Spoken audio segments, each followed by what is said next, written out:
Bonjour, aujourd'hui j'ai envie de vous présenter un roman ado qui s'appelle Direct du cœur de Florence Médina aux éditions Magnard. Alors pour moi c'est un peu dommage que Direct du cœur soit classé en roman jeunesse puisque c'est un livre qui peut s'adresser tout à chacun. Alors bien sûr ce roman il va plaire aux ados parce que l'histoire les concerne directement.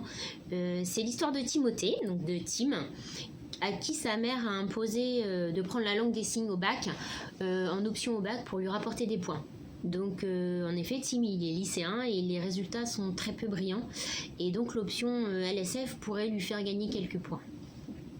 Donc au début, Tim n'a aucune motivation, d'autant que les cours sont situés le vendredi de 16h à 18h, donc à un créneau pas très favorable pour les adolescents.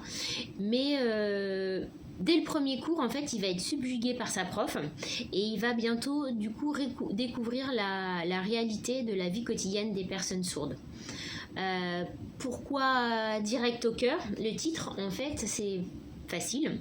En fait, les cours de LSF, c'est l'occasion d'expliquer les non-signes. En fait, les non-signes, ça permet de désigner une personne en mettant en avant une qualité ou une caractéristique physique. Par exemple, nous, les entendants, moi je m'appelle Gaëlle, un entendant, un sourd par contre, aura le non-signe qui va être une de ses qualités.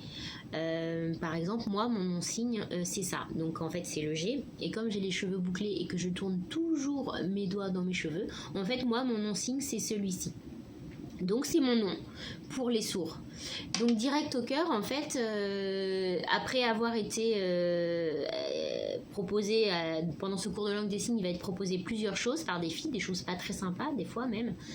Et puis, il va être appelé Direct au cœur pour sa franchise, parce que Tim, c'est quelqu'un de très franc. J'ai apprécié en tout cas l'évolution du personnage de Tim, parce qu'au départ, il est totalement fermé à tout. Il a effectué des recherches évidemment sur le sujet et puis il va s'ouvrir petit à petit, il va apprendre à respecter les personnes qui ont des problèmes de surdité.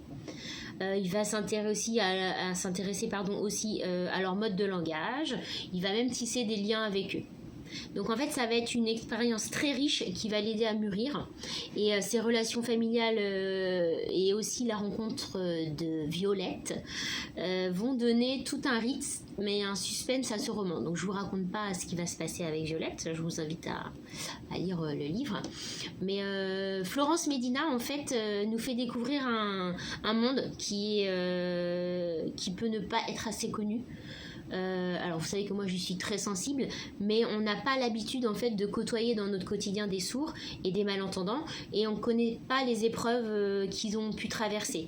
Donc là Florence Médina elle nous permet aussi de nous ouvrir à cette culture qu'on ne maîtrise pas.